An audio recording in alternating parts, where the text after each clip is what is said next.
네, 국민의힘의 경선은 막바지로 향하고 있는 가운데 한덕수 권한대행의 출마 선언이 임박했다는 관측도 나옵니다. 전국 상황 두 분과 짚어봅니다. 조청래 전 여의도연구원 부원장, 최진 대통령 리더십 연구원장과 함께합니다. 어서 오세요. 네, 안녕하십니까. 예, 한덕수 대행 오늘 국무회의 주재했는데 이제 오늘 국무회의 주재한 이후에 권한대행직 내려놓고 대선 출마 선언할 것이다 이런 분석도 나왔거든요. 마지막 국무회의였다라고 보십니까? 네, 저도 그렇게 보고 있습니다. 지금까지 여러 가지 논란 속에서도 사실상 대선 행보를 해왔고요. 예. 정치 중립 의무 위반이라는 중대한 결점, 비난을 피하기 위해서 사실상 자명을 하고 했지만 대선 행보를 읽히는 행보를 해왔잖아요. 그리고 지금 참모들이 사퇴하고 있고 그분들이 나가서 사무실도 없고 메시지도 준비하고 하겠죠. 그러니까 시간상으로는 5월 3일 이전, 2일 이전에 할 걸로 저도 보고 있습니다. 예, 말씀하신 것처럼 지금 그 한덕수 대행의 참모진들이 먼저 사퇴를 했는데 이거 자체가 이례적이라고 하더라고요.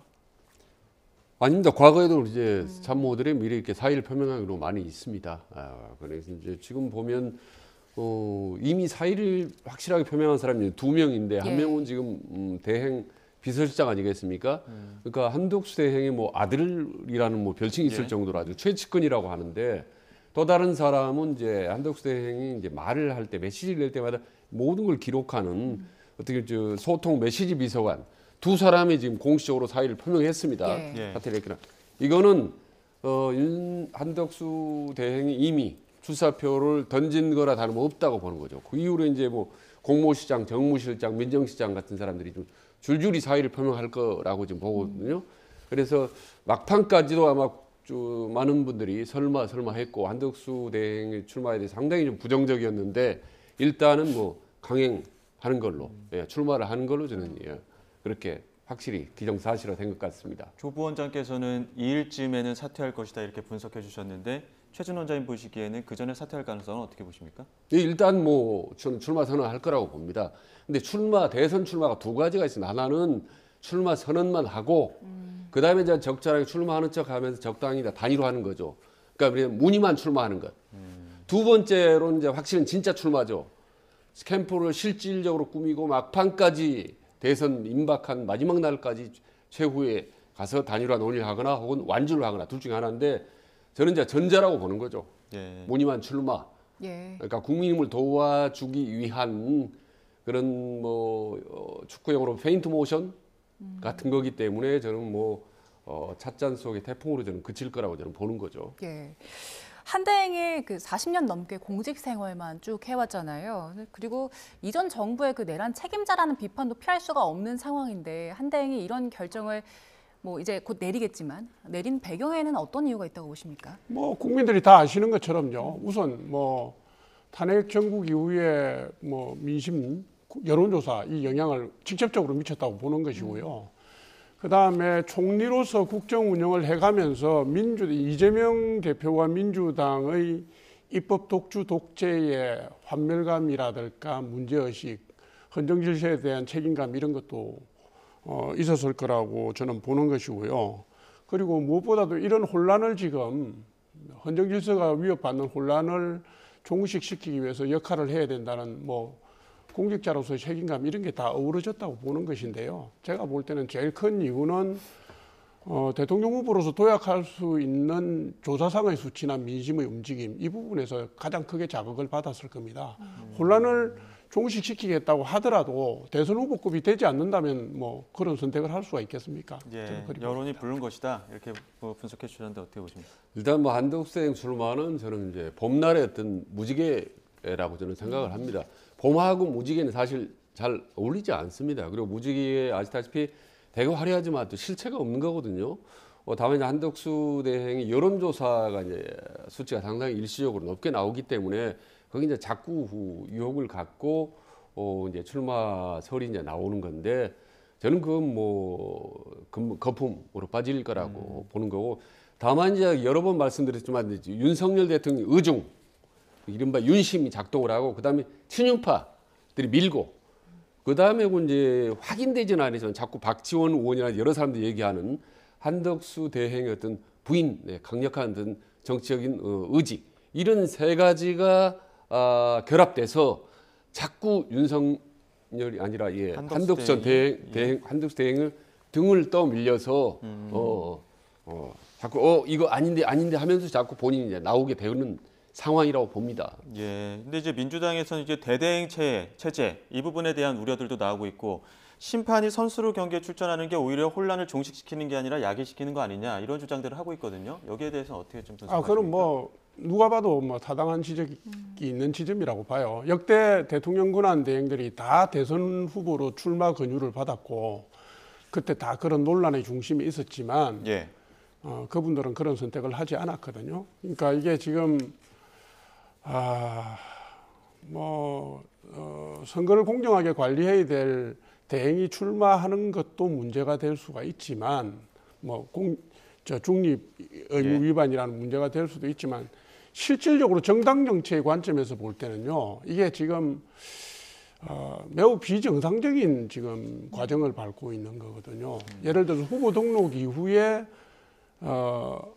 가면은 입당하는 절차가 여러 가지로 어려워지고요. 예. 그다음에 지금 국민의힘 당헌 당규를 보면 국민의힘 대선 후보는 경선을 통해서 뽑게 돼 있습니다. 예. 그러면 지금 5월 3일 날 국민의힘 후보가 결정되고 난 뒤에 단일화를 한다고 하면 그러면 바깥에 있는 분을 만약에 한덕수 대행으로 간다면요. 그분을 모셔와서 바로 국민의힘 대선 후보로 옮길 수 있는지 없는지 이런 당헌 당규상의 논란도 있고 여러 가지 절차상의 무리함도 있습니다. 그리고 이분이 정당 기반이라든가 이런 세력 기반이 전혀 없기 때문에 만약에 단일화 과정이 뒤로 밀릴 경우에 그러면 5월 10일, 11일 날 무소속으로 과연 등록을 할 수 있는 정도의 준비가 돼 있느냐 이런 문제도 있어요. 그러니까 대통령 권한 대행으로서의 책무의 중대성도 있지만 실제로 정치 과정이나 일정으로 조건을 보더라도 이게 쉽지 않는 과제들이 남아 있습니다. 장애물도 있고 이거를 다 넘어서 허들을 넘어서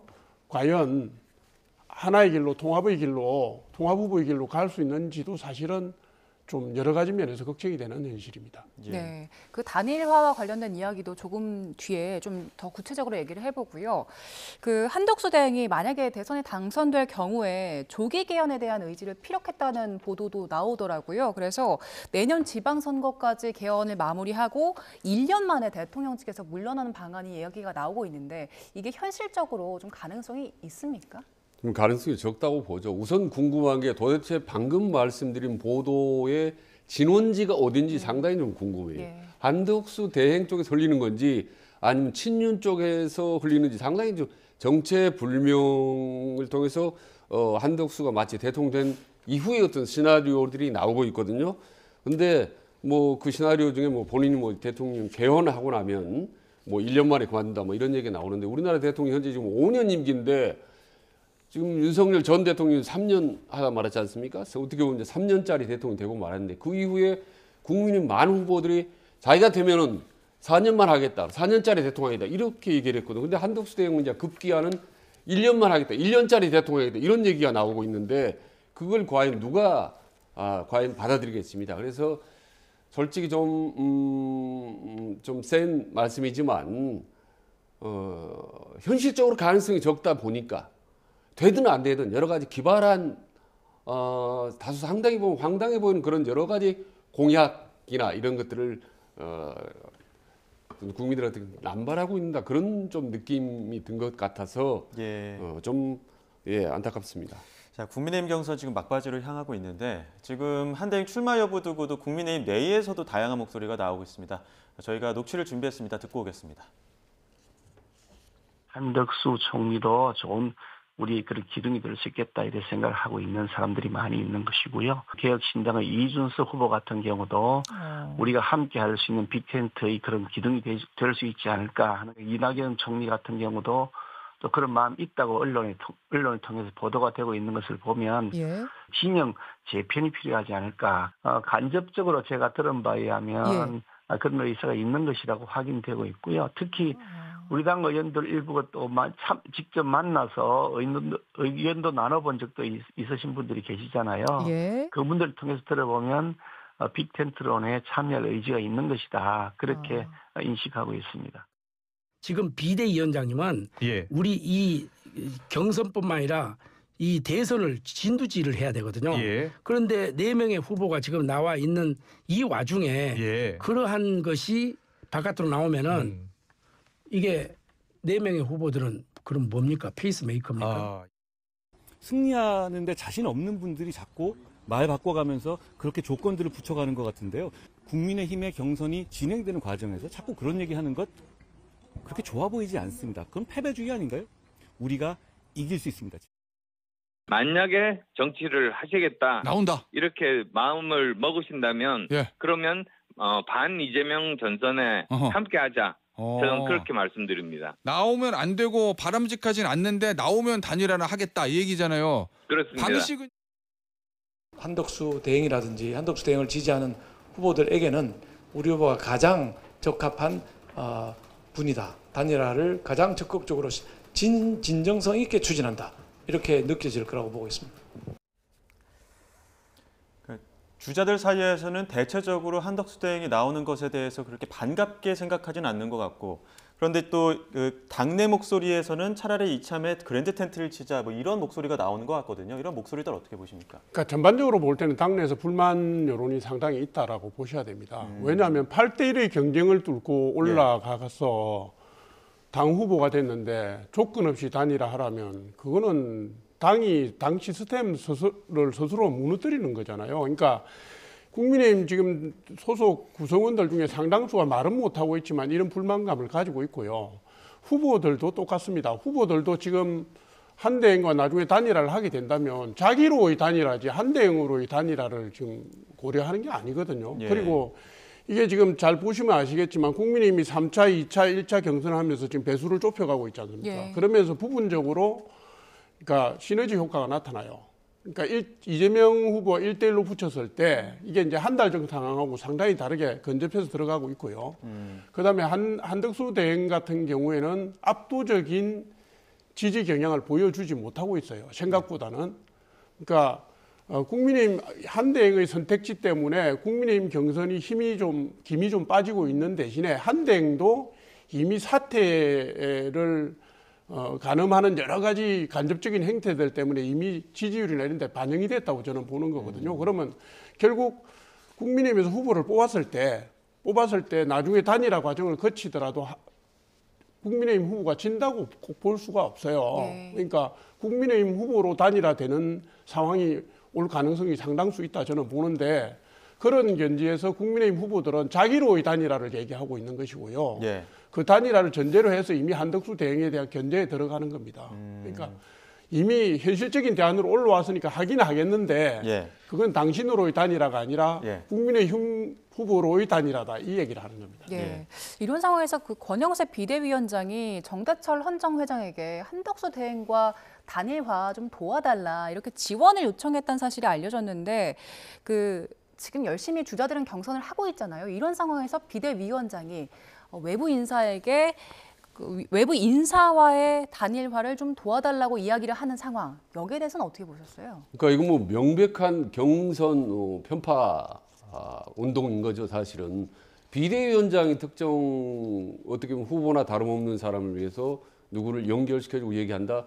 이거는 과거 같으면 바로 내부적으로 큰 파문이 일을 상황이고 설령 후보가 최종적으로 되더라도 이건 상당히 당 내 규정상 문제가 있을 거라고 봅니다. 그러니까 어떻게 보면 권영세 비대위원장을 비롯한 사람이 자꾸 지금 빅텐트를 만들려고 노력하는 거 아니겠습니까? 한덕수라든지 정대철이나 여러 사람은 뭔가 좀 엮어서 빅텐트를 만들려고 하는 건데 조금 전에 이준석 의원이 말 잘했어요. 빅텐트가 기둥이라고 표현했는데 빅텐트가 제대로 성공하려면 기둥이 있어야 됩니다. 근데 과거에 말이죠. 97년 대선 때 김대중 전 대통령 DJP 만든 거는 자 수평적인 정권 교체하자라는 명분이 있었거든요. 그때도 만약에 이회창 싫은 사람 다 모두 모여라 하면 안 됐을 겁니다 아마 빅텐트. 그리고 프랑스에 잘 아시는 마크롱이 앙마르주 같은 거는 중도 신당을 만들자는 명분이 있었기 때문에 성공한 거거든요. 근데 지금처럼 야 이재명 싫은 사람 전부 모두 모여라 이런 식의 명분 없는 어떤 정치 공학적인 그런 빅텐트를 성공하기 힘들다. 거기다가 하물며 한덕수 정대 같은 열심히 심판을 보던 사람 갑자기 선수로 뛰겠다. 예. 거기다가 지금 이번 대선이 어떻게 보면 지금 계엄에 대한 심판론이 최고 화두인데 그 계엄 어떤 공범 내지는 방조자 혐의를 받고 있는 사람이 갑자기 나서겠다. 이거는 국민적인 설득력도 없고 빅텐트의 설득력도 없는 거죠. 거기다가 또 권영세 비대위원장까지 나섰다라는 거 전부 지금 쭉 말씀드린 거는 민심과는 상당히 역행하고 그래서 국민의힘의 어떤 외연 확장보다는 오히려 역효과가 날 가능성이 높은 행동만 지금 자꾸 국민의힘이 보여주고 있다고 봅니다. 네, 이런 상황들을 두고 이제 주자들, 그러니까 국민의힘 그 경선 주자들 사이에서 좀 부글부글하는 부분들이 있는 것 같아요. 한동훈 후보 같은 경우에도 지금 권영세 비대위원장이 정대철 헌정위원장에게 전화한 것 두고 이거 뭐 패배주의 혹은 적절하지 않다 이렇게 이야기를 했고 지금 보신 것처럼 권영세 비대위원장도 SNS에 글을 올려서 당 부탁하는 게 이게 왜 부적절하냐 이렇게 얘기를 하면서 조금 갈등의 여지가 있었거든요. 이런 부분 좀 어떻게 해석할까요? 아니 뭐 부적절하죠. 저거는 제가 볼 때는 죄송하지만 권영세 위원장이 오버했다고 봅니다. 뭐 빅텐트의 가능성이 있다면 후보가 되는 분이 제시를 하면 되지. 지금 경선을 관리해야 될 당 지도부가 그런 행태를 보이는 건 맞지가 않고요. 당은 당규상으로도 맞지 않고 당원 정서에도 맞지 않고요.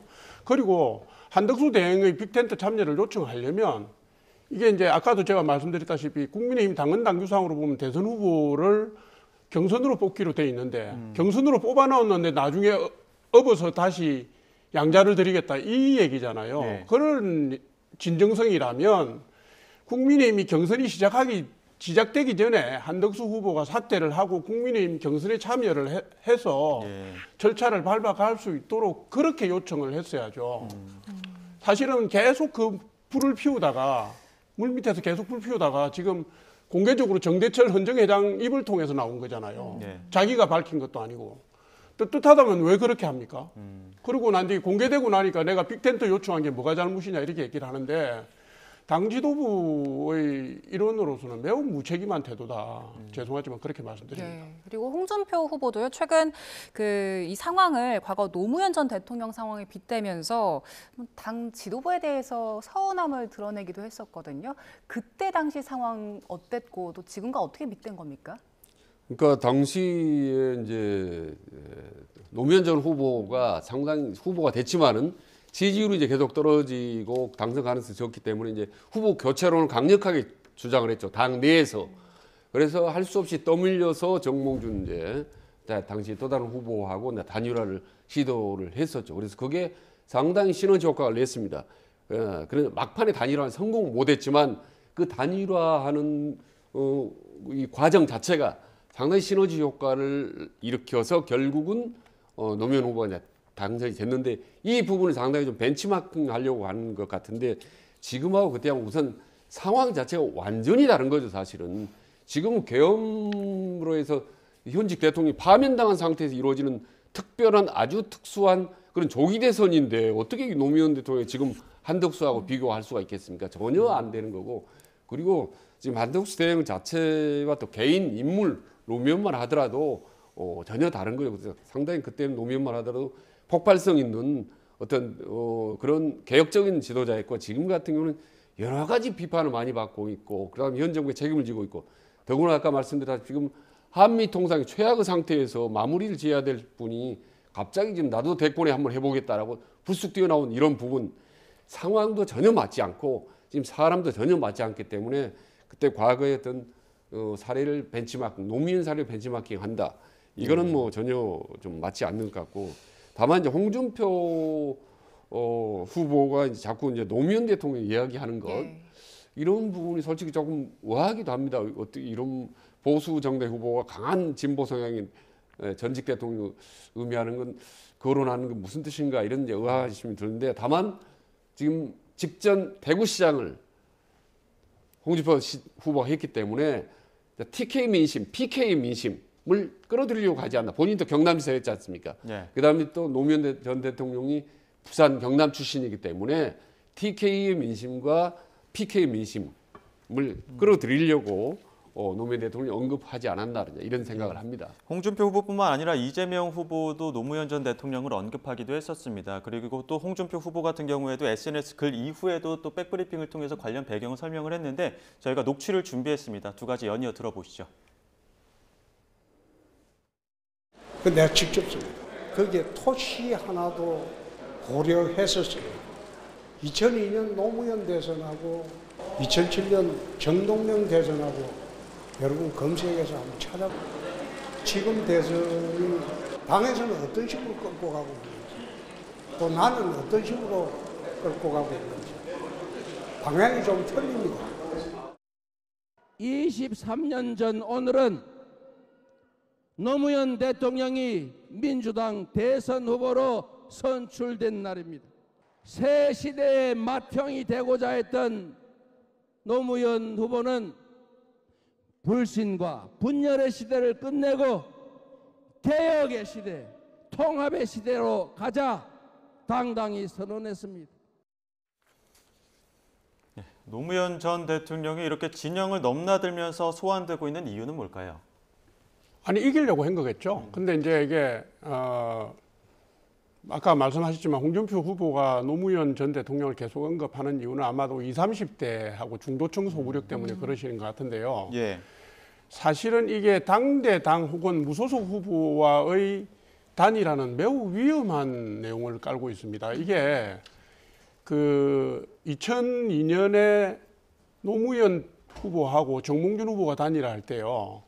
뭐 시간도 일주일 내에 하기도 힘들었지만 사실은 진 쪽은 공당이 후보를 내지 못하기 때문에 당이 문을 닫습니다.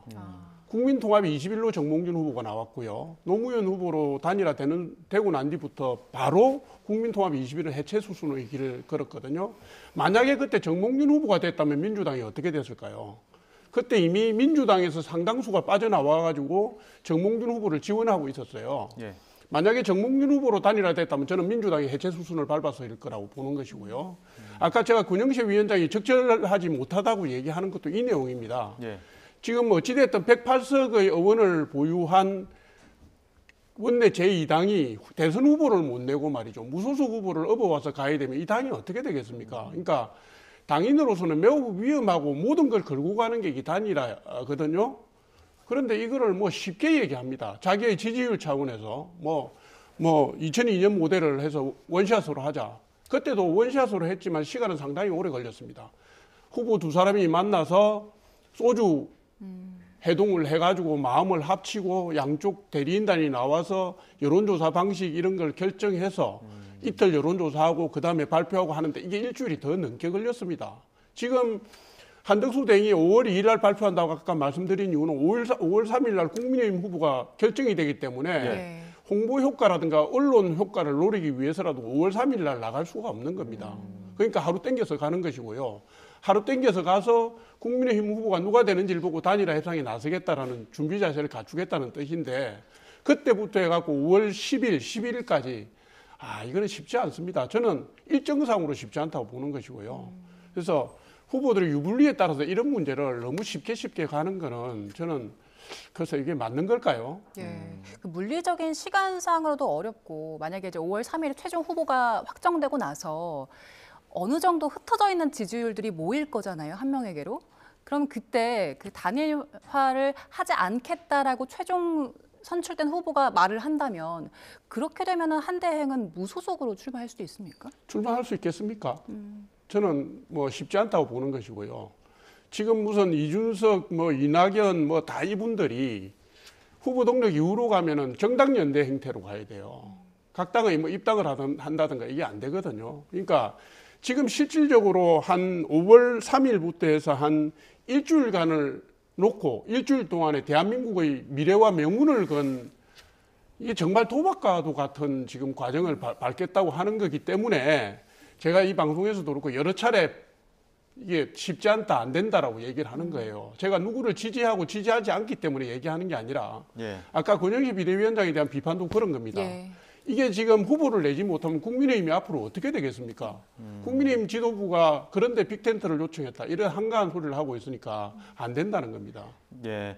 자, 그럼 가운데 오늘 오후 2시입니다. 국민의힘 2차 경선 결과가 발표가 될 텐데 누가 되는지에 따라서도 단일화 여부나 가능성도 조금씩 달라질 텐데 누가 최종 2인이 될까요? 일단 뭐 지난번에 제가 이제 상당히 나경원 뭐 안철수 서로 왔다 갔다 했으면 저는 이제 나경원과 안 되고 뭐 당을 위해서는 어차피 이제 안철수가 돼야 될 거고 또 그런 식으로 당원들이 결정을 할 거라고 이제 말씀드렸습니다. 근데 지금 지난번 4강 보면 당원들이 정말 이 엄청난 스트레스를 받는 것 같아요. 그래서 고민 끝에 2대2로 결국 친윤파, 반윤파 2대2로 했는데 지금 오늘 현재까지는 대단히 고민을 한다고 봅니다. 저는. 그래서 탄핵을 찬성한 사람 중에서는 고민 중에 그러니까 안철수냐 아니면 이제 한동훈이냐. 한동훈이냐. 고민 끝에 저는 좀 더 어떻게 보면 이제 반윤의 상징처럼 보이고 있는 한동훈으로 갈 가능성이 저는 높다고 보고 그 다음에 이제 탄핵에 이제 어떻게 보면 이제 반대했던 사람들 어떻게 보면 윤석열을 지지하는 그룹 중에서는 지금 홍준표와 김문수 중에 당원들은 이제 막판 고민할 텐데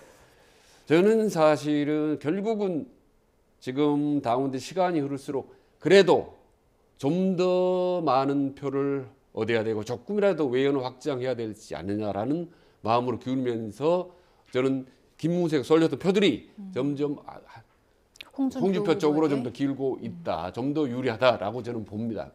그래서 결국은 찬탄, 반탄 1대1 두 명이 선택될 가능성이 좀 더 높지 않겠느냐라고 전망을 합니다. 투표는 이제 어제 마감이 됐기 때문에 오늘 그 투표의 민심이 과연 어디로 갈지 중에 한동훈 혹은 또 홍준표 이렇게 2강으로 가지 않을까 분석을 해주셨고요. 어떻게 보십니까? 뭐 보는 거는 관점이 다 비슷합니다. 하고 지금 예를 들어서 6대4의 분포로 본다면 당원까지 들어가니까요. 6대4의 분포로 한다면 6을 대표하는 사람 한 분하고 4를 대표하는 사람 한 분 정도 올라갈 건데요. 그게 6을 대표하는 사람의 한 분이라고 하면 예를 들어서 뭐 35대 25 두 사람이 올라가 있으니까 35대 25든 뭐 40대 20이든 그죠? 뭐 32대 28이든 한 분은 올라갈 거 아닙니까? 그리고 이제 40을 대표하는 분 중에 한 분은 지금 좀 약진을 못 하고 있으니까 거기는 대표 선수가 대충 정해져 있는 것 같아요.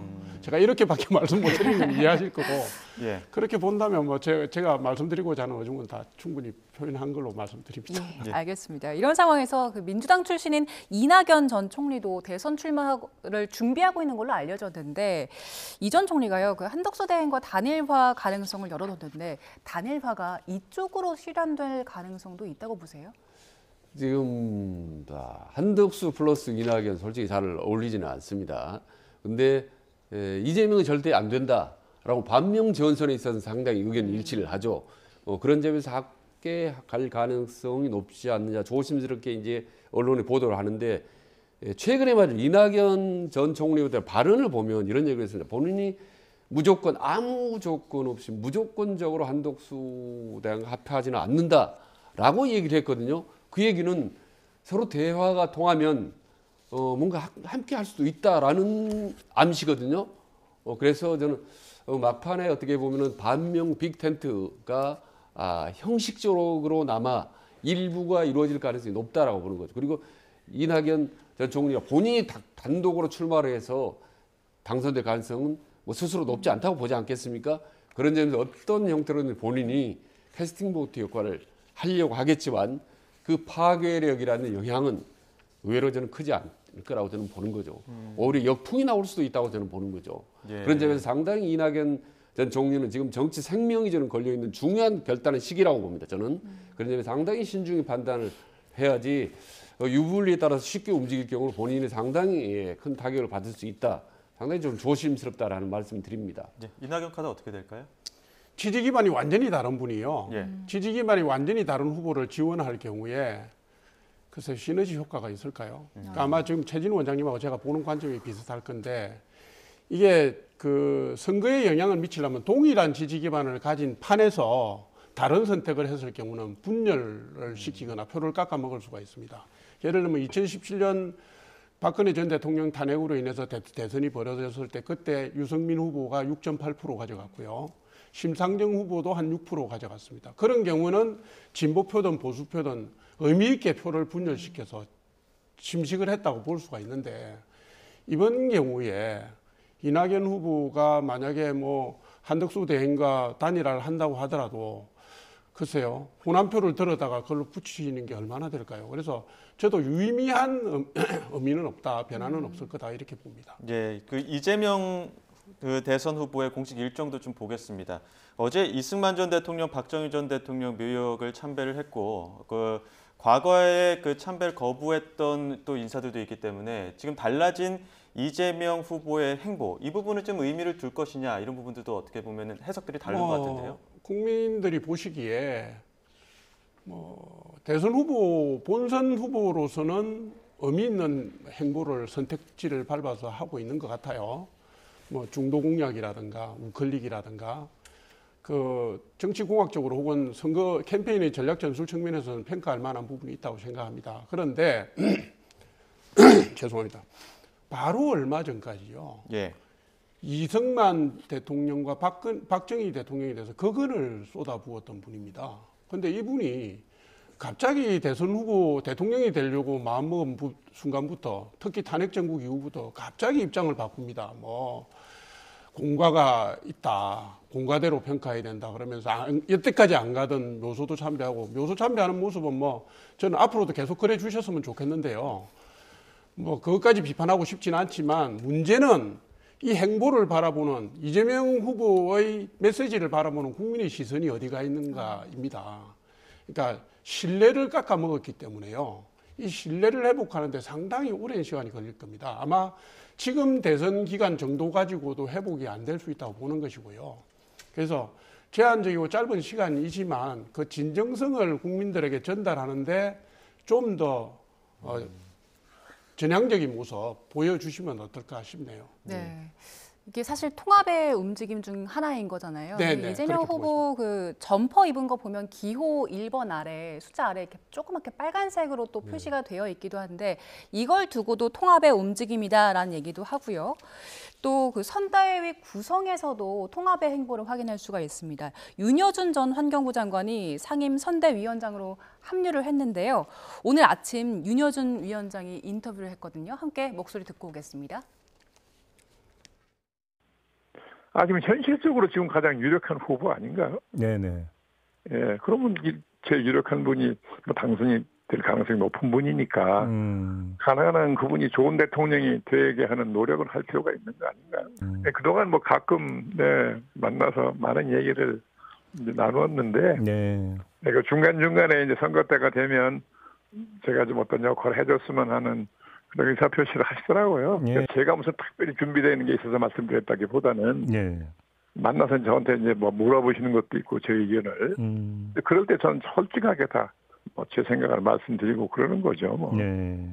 경제가 국정의 기본이라고 생각을 하는데, 뭐 그런 점에서는 이재명 대표가 그래도 경제 쪽에도 나름대로 전문성이 있고 무리하는 아니니까요. 예. 그런 점에서는 다행이라고 생각을 하죠. 늘 이제 국민이 어떤 생각을 하시는지를 늘 이제 살펴야 되죠. 네. 그래서 그것도 국민들이 되게 이걸 어떻게 해결됐으면 좋겠다고 생각하시는지 그런 국민의 뜻을 잘 살펴서 가능한 한 거기에 맞춰서 해야 되겠죠. 네, 사실 첫 인사는 굉장히 상징적이잖아요. 보수 책사라고 불리는 윤여준 전 장관이 합류한 이 인선에 대해서는 어떻게 평가하세요? 지금 여론조사로만 본다면 이재명 대표가 굳이 외연 확장에 저렇게 힘을 기울일 필요가 없는 거거든요. 그 정도로 상당히 모든 게 유리한 상태인데도 불구하고 윤여준 전 장관 같은 경우는 상당히 보수 인사를 파격적으로 영입했다.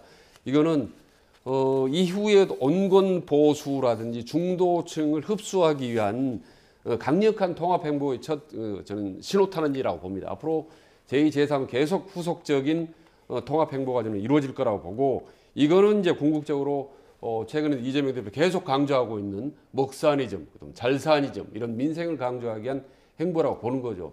사실 이재명 대표에 대한 많은 우려가 있지 않습니까? 정치 일변도고 이념적이지 않냐, 이런 우려를 불식시키기 위한 이른바 이재명 포비아를 불식시키기 위한 강력한 중도 행보가 계속될 거다라고 보는 거고, 아까 조금 전에 그 번호 밑에 약간 빨간색이 있는 거는 이른바 행동 경제학에서 엣지 효과라고 하지 않습니까?